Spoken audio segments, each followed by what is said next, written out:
Hello friend, আমাদের প্রত্যেকের বাড়িতে আরশোলা থাকে আর এটি একটি অত্যন্ত বিরক্তকর পতঙ্গ। এরা শুধু আমাদের বিরক্ত করে তা না, এরা আমাদের শারীরিক এবং মানসিকভাবে ক্ষতি করে।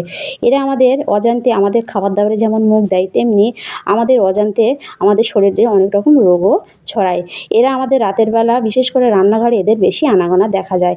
এরা আমাদের অজান্তে আমাদের খাবার দাবারে মুখ দেয় এবং সেই খাবার হয়তো আমরা খাই। খেলে দেখবেন আমাদের নানা রকম ফুড পয়জনও হয়ে যায়। আমাদের শরীরেও যেমন ক্ষতি হয়, তেমনি আমাদের অনেক টাকাও বেরিয়ে যায়। তো আমরা হয়তো বাজার থেকে অনেক রকম ওষুধ কেমিক্যাল নিয়ে আসি এদের মারার জন্য, কিন্তু সেই ওষুধ কেমিক্যাল খেয়ে হয়তো এরা মারা যায়, কিন্তু দেখবেন কিছুদিন পরে এদের ডিম ফুটে আবার নতুন আরশোলা বার হয়। তো আজকে ভিডিওতে আমি আপনাদের দেখাবো কোনো রকম ওষুধ কেমিক্যাল ছাড়া আপনারা বাড়িতে থাকা সামান্য কিছু উপকরণ দিয়ে আরশোলা এবং আরশোলার ডিম কিভাবে একেবারে মতো নষ্ট করবেন। তা ভিডিওটা শুরু করার আগে যারা আমার চ্যানেলে নতুন আছেন তারা অবশ্যই সাবস্ক্রাইব করে আমার পাশে থাকবেন, পাশে বেল আইকনটা বাজিয়ে দেবেন। তা চলুন ভিডিওটা শুরু করা যাক। তা দেখুন, এখানে আমি নিয়ে নিয়েছি ন্যাপথলিন। তো ন্যাপথলিন আমাদের প্রত্যেকের বাড়িতে থাকে। এটা পোকামাকড় মারার ক্ষেত্রে কতটা কার্যকরী সেটা আমরা প্রত্যেকে জানি, বা এটা জামা কাপড়ের একটা বাজে দুর্গন্ধ দূর করার জন্য আমরা ব্যবহার করি। তা দেখুন, এখানে আমি দুটো ন্যাপথলিন নিয়ে নিয়েছি। তা দুটো ন্যাপথলিন নিয়ে আমি ন্যাপথলিনটা প্রথমে একটা কাগজের মধ্যে দেবো, এইভাবে দিয়ে একটা ভারী কিছু দিয়ে একটু গুঁড়ো করে নেব। তা দেখুন, এখানে আমি একটা খাতার পেজ নিয়েছি। তা আপনারা যে কোনো উপায়ে এটা একটু একদম পাউডারের মতো করে একটু গুঁড়ো করে দিতে হবে। তো এখানে আমি একটা ভারী কিছুও নিয়ে নিয়েছি। তো একটা ঝাউক দিয়ে আমি একটু গুঁড়ো করে নেব। তো গুঁড়ো করার পর তারপর আমি আপনাদের দেখাচ্ছি এটা আমি কীভাবে কী কাজে ইউজ করি। তারপর দেখুন, এখানে আমার কিন্তু গুঁড়ো করা হয়ে গেছে। তো এইভাবে একটু পাউডারের মতো করে গুঁড়ো করতে হবে। তো এরপর আমি নিয়ে নেবো একটা প্লেট। যে কোনো একটা প্লেট আপনারা নিয়ে নেবেন, নিয়ে এতে আপনারা কী করবেন, ঢেলে নেবেন। নেওয়ার পর আমি এরপর একটু এটা চামচ দিয়ে একটু ছাড়িয়ে নেবো ভালোভাবে। নেওয়ার পর এতে আমি দিয়ে দেবো আর একটা জিনিস, সেটা হলো কর্পূর। তা কর্পূর আমাদের প্রত্যেকের বাড়িতে থাকে। তা কর্পূরও এখানে আমি দুটো কর্পূর আমি একই পদ্ধতিতে নিয়ে একটু ভালোভাবে একটু গুঁড়ো করে নিয়েছি। তা সেটা আমি আর দেখালাম না। তো এখানে আমি কিন্তু দুটো ন্যাপথলিন আর দুটো কর্পূর আমি নিয়ে নিয়েছি। নিয়ে দুটো আমি ভালোভাবে একটু গুঁড়ো করে এভাবে মিশিয়ে নিয়েছি। তা মেশানোর পর এরপর আমি নিয়ে নেবো কিছুটা কাগজের টুকরো। তো এখানে আমি একটা খাতা থেকে দুটো পেজ নিয়েছি। তা আপনারা চাইলে পেপারও নিয়ে নিতে পারেন। নেওয়ার পর আপনারা কী করবেন, এটা কাঁচি দিয়ে এভাবে একটু সমান করে কেটে এরকম চৌকো চৌকো করে একটু কেটে নেবেন। তো দেখুন, এখানে আমার 4টে থেকে 5টা এখানে টুকরো আমি করে নিয়েছি ছোটো ছোটো করে। এভাবে নেওয়ার পর আপনারা কী করবেন, এই মিশ্রণটা সব কাগজের উপর এভাবে একটু একটু করে অল্প অল্প করে 1 চামচের মতো করে এভাবে আপনারা দিয়ে দেবেন। এভাবে দেওয়ার পর দেখুন আমার পুরোটা দেওয়া হয়ে গেছে। এভাবে দেওয়ার পর আর কিছুটা আমি এখনও প্লেটে রেখেছি। তো এটা আমি অন্য কাজে ইউজ করব, সেটাও আশা করছি আপনাদের পুরোটাই দেখাবো। তা দেখুন, এখানে দেওয়ার পর আপনারা কী করবেন, এইভাবে একটু ভাঁজ করে নেবেন। তো দেখুন, এপার থেকে একবার এপাতে দিয়ে ভাঁজটা আপনারা দেখুন ভালোভাবে, তাহলে বুঝতে পারবেন। এভাবে ভাঁজ করার পর ভালোভাবে এর মধ্যে এভাবে ঢুকে দেবেন। দিলে দেখবেন এটা একদম একটা সিল হয়ে যাবে আর একদম খুলবে না। খুব সুন্দরভাবে একটা কিন্তু সিল হয়ে যাবে। তো দেখুন, আমি একটা কিন্তু দেখিয়ে দিচ্ছি, আর বাকি পুরোটাই আমি ভালোভাবে একটু ভাঁজ করে নেব।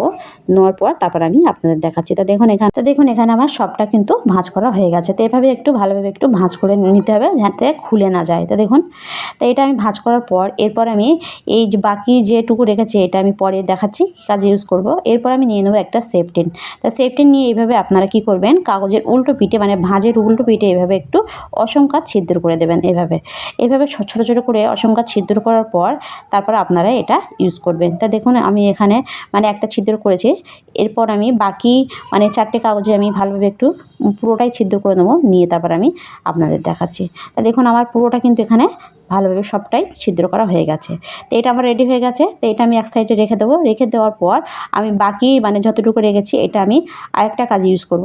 তার জন্য আমি নিয়ে নেবো একটা বাড়িতে থাকা যে কোনো একটা পাত্র আপনারা নিয়ে নেবেন। তো আমি এই কৌটোটা নিয়েছি। নেওয়ার পর এই যে অল্প যেটুকু আমি ন্যাপথলিনের আর কর্পূরের গুঁড়োটা নিয়েছি সেটা আমি এতে ঢেলে দিয়েছি। এটা ঢালার পর আপনারা কী করবেন, এতে দিয়ে দেবেন অল্প একটু উষ্ণ গরম জল। তো অবশ্যই গরম জল লাগবে, কারণ এখানে ন্যাপথলিন দেওয়া আছে। ন্যাপথলিন কিন্তু ঠান্ডা জলে গলে না।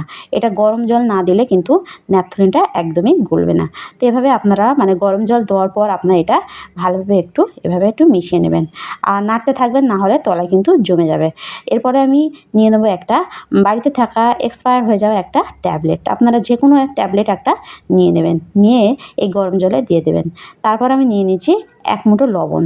তা লবণ আমাদের প্রত্যেকের বাড়িতে থাকে, তো এখানে আমরা যে লবণটা খাই সেই লবণটাই নিয়েছি। তো এখানে আমি লবণটা দেওয়ার পর তারপর আমি দিয়ে দিচ্ছি সুথল।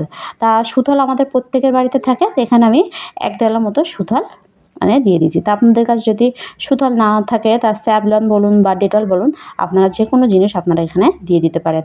তা দেওয়ার পর আমি কী করব, এভাবে ভালোভাবে একটু মানে পুরোটা এভাবে একটু মানে চামচ দিয়ে ভালোভাবে একটু সবকটা উপকরণ ভালোভাবে মিশিয়ে নেব। মিশানোর পর এরপর আমি নিয়ে নেবো একটা স্প্রে বোতল। তা আপনাদের কাছে যদি স্প্রে বোতল না থাকে, তো এরকম কলিংয়ের বোতল বা স্প্রাইটের বোতল বা স্লাইসের বোতল, আপনারা ছোটো ছোটো যে বোতলগুলো হয় সেগুলো আপনারা নিয়ে নিতে পারেন। তো আমি এখানে এই বোতলটা নিয়েছি। নেওয়ার পর আমি কী করবো, এই রেমেডিটা এখানে ভালোভাবে একটু ঢেলে নেবো। তো দেখুন, তো এটা ঢালা হয়ে গেলে তারপর আমি আপনাদের দেখাচ্ছি এটা আপনারা কোথায় কোথায় কীভাবে ইউজ করবেন। তারপরে আপনারা কী করবেন, এই যে ছিপিটা একটু ভালোভাবে একটু কাঁটা চামচ দিয়ে মানে কাঁটা চামচ গরম করে একটু ছিদ্র করে নেবেন, নিলে দেখবেন এটা একদম স্প্রে বোতলের মতনই হয়ে যাবে।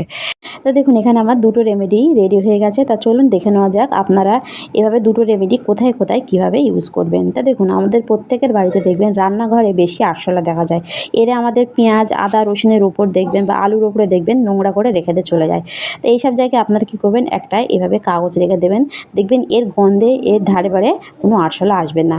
এছাড়া দেখবেন আমাদের খাটের উপরেও দেখবেন অনেক সময় আরশোলা ঘোরাঘুরি করে। এইসব জায়গায়ও আপনারা কী করবেন, এই খাটের এক কোণে মানে তোশকের তলায় এভাবে আপনারা একটা কাগজ এভাবে যদি রেখে দেন, তাহলে দেখবেন এসব জায়গায়ও আরশোলা আসবে না, বা এখানে একটাও আরশোলা যদি বা থাকে তারা পালিয়ে যাবে এর গন্ধে। তো দেখুন, আমি এখানে রেখে দিয়েছি। তো এভাবে আপনারা খাটের এক কোণে রেখে দিতে পারেন। এছাড়া আপনারা কী করবেন, যে শোকেসের মধ্যেও দেখবেন আমরা যেখানে মানে জামা কাপড় রাখি সেসব জায়গায়ও আরশোলা ঘোরাঘুরি করে। এইসব জায়গায় আপনারা মানে যেসব জায়গায় আপনারা স্প্রে করতে পারবেন না, সেসব জায়গায় আপনারা কী করবেন, এরকম ধরনের মানে এই কাগজটা এভাবে আপনারা রেখে দেবেন। তো এরপর আপনারা স্প্রেটা কোথায় কোথায় ইউজ করবেন, তা চলুন দেখে নেওয়া যাক। তা দেখুন, আমাদের প্রত্যেকের বাড়িতে বেসিন থাকে, আর বেসিনের পাইপের গোড়ায় দেখবেন অনেক সময় আরশোলা লুকিয়ে থাকে। তা আপনারা কী করবেন, এইসব জায়গায় আপনারা একটু স্প্রে করে দেবেন। তো স্প্রে করার সঙ্গে সঙ্গে দেখবেন এখানে যদি কোনো আরশোলা লুকিয়ে থাকে, দেখবেন সঙ্গে সঙ্গে কিন্তু তারা ছটফট করতে করতে বেরিয়ে যাবে। আর বেরিয়ে আসলে আপনারা কী করবেন, তাদের গায়ে এরকম স্প্রে করে দেবেন। স্প্রে করার সঙ্গে সঙ্গে দেখবেন তারা একদম মারা যাবে। তা দেখুন, আমি এখানে স্প্রে করে দিয়েছি, আর এখানে দেখুন আরশোলা লুকিয়ে আছে। তাই এটা দেখুন মানে দেওয়ার সঙ্গে সঙ্গে কিন্তু এখান থেকে আরশোলা এবং আরশোলার যে ছোটো ছোটো বাচ্চা আছে দেখুন সব বার হয়ে আসছে। তো এইভাবে আপনারা আপনাদের যেসব জায়গায় স্যাঁতস্যাঁতে সেই সব জায়গায় আপনারা কী করবেন, এইভাবে স্প্রে করে দেবেন। এছাড়া আমাদের গ্যাসের যে পাইপের গোড়ায় বা গ্যাস সিলিন্ডারের মানে পিছনে দেখবেন অনেক আরশোলা লুকিয়ে থাকে। এইসব জায়গায়ও আপনারা স্প্রে করে দেবেন। স্প্রে করার সঙ্গে সঙ্গে মানে কোনো রকম আরশোলা যদি সেখানে থাকে, সঙ্গে সঙ্গে দেখবেন একদম লাইভ প্রুফ কিন্তু আমি এখানে দেখিয়ে দিচ্ছি। দেখুন আরশোলা কিন্তু বেরিয়ে এসছে। আর বেরিয়ে আসার পর আপনারা কী করবেন, এইভাবে তাদের গায়েও স্প্রে করে দেবেন। স্প্রে করার সঙ্গে সঙ্গে তারা কিন্তু একদম ছটফট করতে করতে মারা যাবে। তো দেখুন, এখানে কিন্তু আরশোলাগুলো একদম মারা যাচ্ছে। এছাড়া এর ডিমও সেখানে যদি থাকে, এই স্প্রের এতে তারা সেই ডিমও কিন্তু নষ্ট হয়ে যাবে।